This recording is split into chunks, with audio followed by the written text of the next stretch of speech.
can tell that, we're a team here and that we all value our students' success. So we're so glad to see you guys. I'm Miss Boyce, I'm a second grade teacher. And I'm Miss Bieber, I'm a first grade teacher. I know you. Oh my God. And we're so glad to have you. So what we're doing here today is we're going to be talking about reading comprehension strategies. And so these are some things for you to be using at home. We do have a handout that we'll be giving to you as well, so that you don't have to memorize everything right now. We do have some support for you, and we're also going to give you some time to practice with our help here today. So we're going to go ahead and get started. So we're going to be talking about different reading strategies that you can use before, during, and after reading. Because what we're really focusing on now is that reading isn't just reading the words, but it's the critical thinking of thinking about what we're reading and actually understanding that. So the way you can start is by generating some background knowledge and doing a picture walk of the book that your child is reading. So students reading picture books definitely do a picture walk to preview the text before they start, but also students who are reading books that are not picture books need to do that as well. Yeah. We're going to start off with talking a little bit about these picture walks. I know that one of our first things is no, please read the words, but the pictures are there for a purpose and to support our students as they are learning to read. And it helps to activate prior knowledge. Now that's what I know coming into my book. What do I already know? Yes, sir? Some chapter books do not have pictures. You are right, there are a lot, and we're going to talk about that too. That's an important fact. It allows us to predict our vocabulary. So we're thinking ahead of time. When we get to a word that maybe is a little bit bigger than we're prepared for, I've already thought about what that word could possibly be because I've been looking in the pictures and because I've activated what I already know about a book. So we're going to model that a little bit, and I might need your guys' help because I know you know how to do this, and I bet this is a book you might even know. So we're going to do a quick picture walk with a porcupine named Fluffy.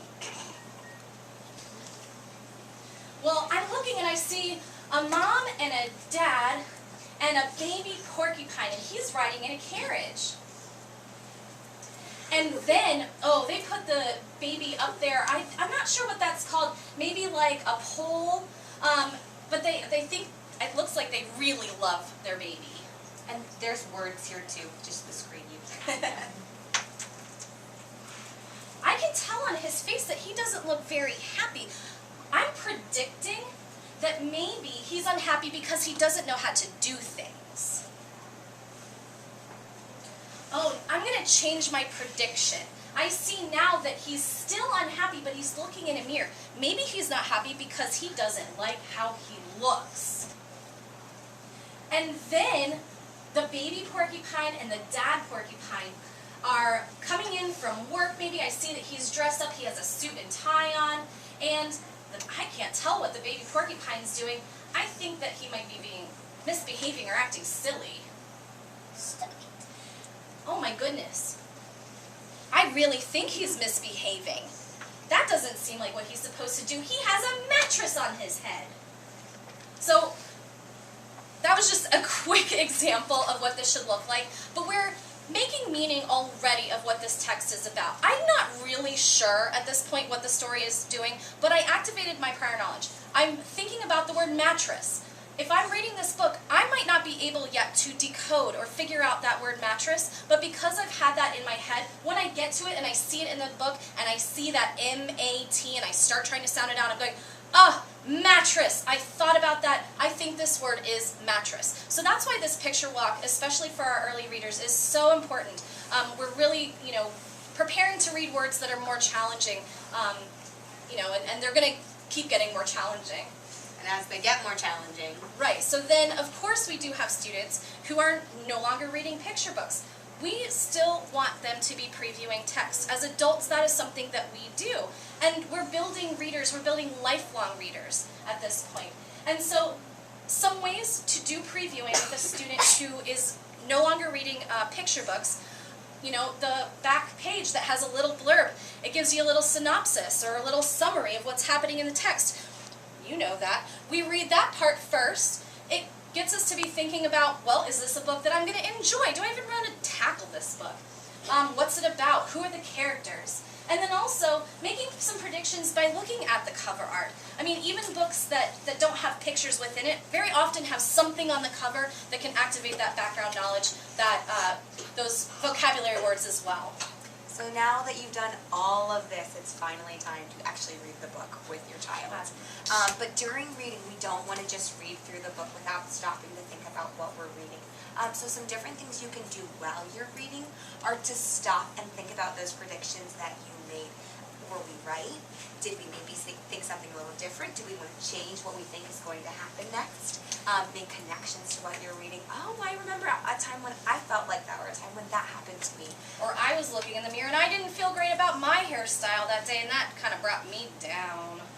We talked a lot about visualizing, creating a mental image of what you're reading, and adjusting that along with the book as it changes. Noticing what the characters do, say, or think. So stopping to say, oh wow, this character said that. That's making me think that, he seems like he's a little bit of a troublemaker.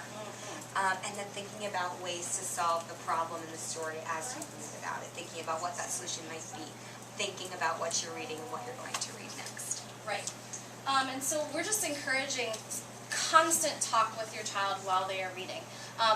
Reading from beginning to end without taking those times to pause. There could be misunderstandings throughout, and then you get to the end of the book, and those things are built in.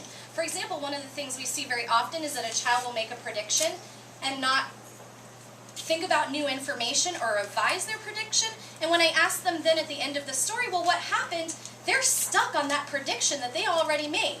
Because, oh, well, I thought he was going to be a troublemaker.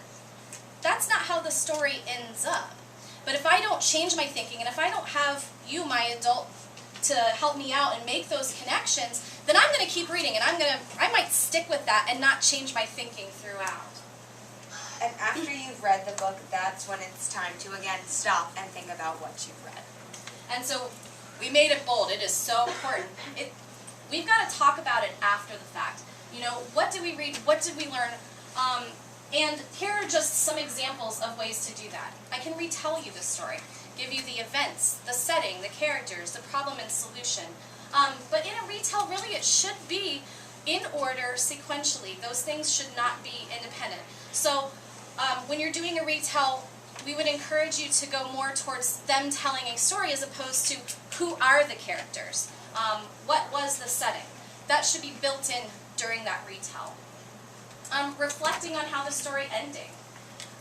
Analyzing the characters. How can you describe that character? Were they grumpy? Were they miserable? Did they change? Did his or her opinions change?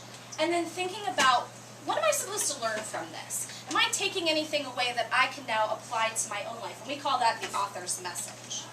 So on the tables, there are some books for you to practice with. And we're going to bring around the handout. So we're going to have your students come and sit with you.